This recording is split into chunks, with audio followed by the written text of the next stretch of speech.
had been out front, we had led.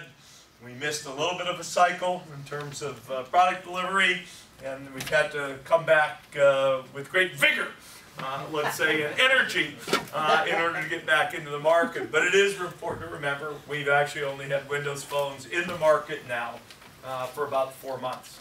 Our first update, our first new release is coming out here in early March.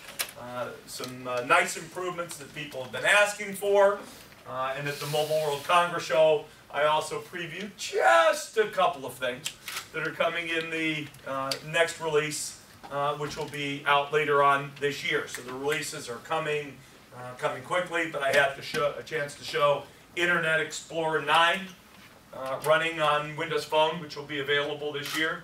That's a big deal. Internet Explorer on the PC releases here in a couple of weeks. It'll be the most, I think, HTML5 embracing browser on the market. It's the first browser to embrace using the hardware to accelerate the internet, and we'll bring those same capabilities to the phone. We had a chance to show multitasking. We had a chance to show some of the new end user features, and at the end of the day, people love the features in their phone.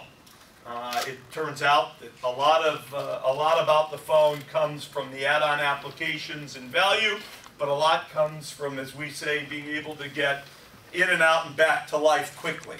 To take that picture, to make that small note, to make that short annotation. And because we've built the Windows Phone with a very different user interface paradigm than any of the other phones, right? We're the only phone that doesn't have a sea of icons, basically, is the front screen. We have a sea of tiles, a number of tiles, a number of which are hubs that can integrate information from various applications and internet services in one place. We have a little different approach to the way we work with our partners.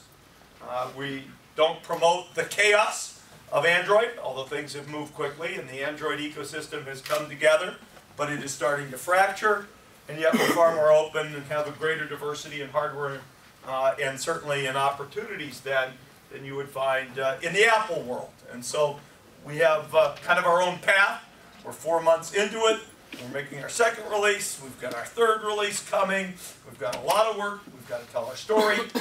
When you put a Windows Phone into somebody's hands, they love it.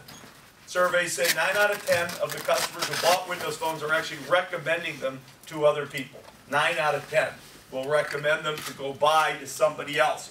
On the other hand, we have a lot of work to do to educate people and really get people to see, touch, and feel the devices. Some things are going that should help that a lot. One is the availability of applications. We now have 8,000 apps in our marketplace, which is a large number compared to where Apple and Google were early on, and yet leaves us with a lot of work to do going forward to match the strength of those bases. Clearly, one of the important strategies is to get more critical mass from the large handset vendors. The addition, essentially, of Nokia last week, where Nokia announced that Windows Phone 7 is now its primary smartphone platform, and that they're racing to deliver devices, that they will sort of migrate the Symbian base over time to Windows Phone, I think is an extremely important part of the strategy. So I'm glad to be here today.